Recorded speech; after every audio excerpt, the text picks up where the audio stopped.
સવારના 5:30 ખુશનુમા વાતાવરણ વચ્ચે અમદાવાદમાં એક મસ્ત મજાની ઠંડક લેવાની. લોકો ખબર નથી પડતી કે પૈસા ખર્ચીને શિમલા જશે, મસૂરી જશે, આબુ જશે અને ત્યાં ઠંડીનો અનુભવ લે.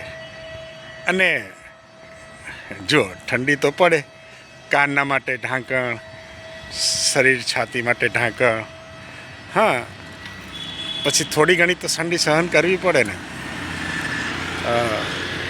હોઠ ફાટી જાય તો સરસ મજાનું. હવે તો તમારા કેટલા બધા છે, હવે તો લિપ બામ લગાડે છે. તમે શું લગાડો છો? વેસેલિન, લિપ બામ, પોન્ડ્સ, કેટલા બધા નામ આવી ગયા છે દોસ્તો. કોક વખત સવારના એકવાર વિઝિટ કરજો. યોગ કરતા હોય તો સારામાં સારું. મને તો ફાવતા નથી. યોગ કરું છું તો ક્યાંક ને ક્યાંક સાંધા દુખે છે અને જોરથી શ્વાસ લઉં છું તો આજુબાજુવાળા ગભરાય છે, ઘરવાળા ગભરાય છે. પણ સરસ મજાનો જો એકદમ રોડ પણ ખુલ્લો મજાની વસ્તુ છે.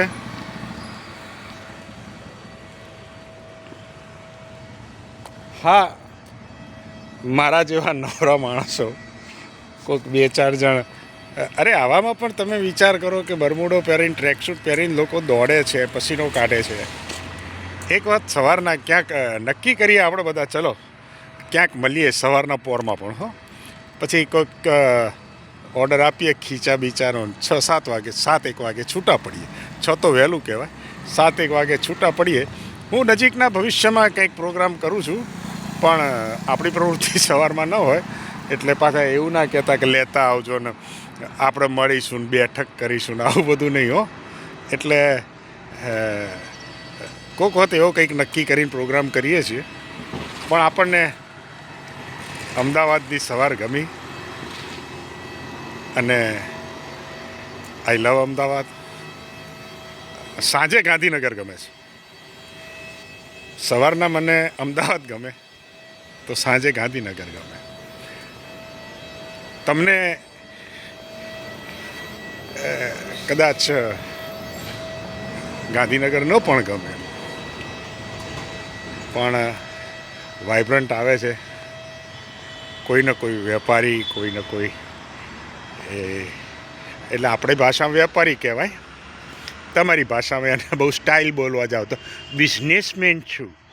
હા, બસ સવારની આવી મસ્તી કર્યા કરશું. નવા બ્લોગમાં, નવા વાતાવરણમાં, નવી જગ્યાએ આવતીકાલે ફરીથી મળીએ.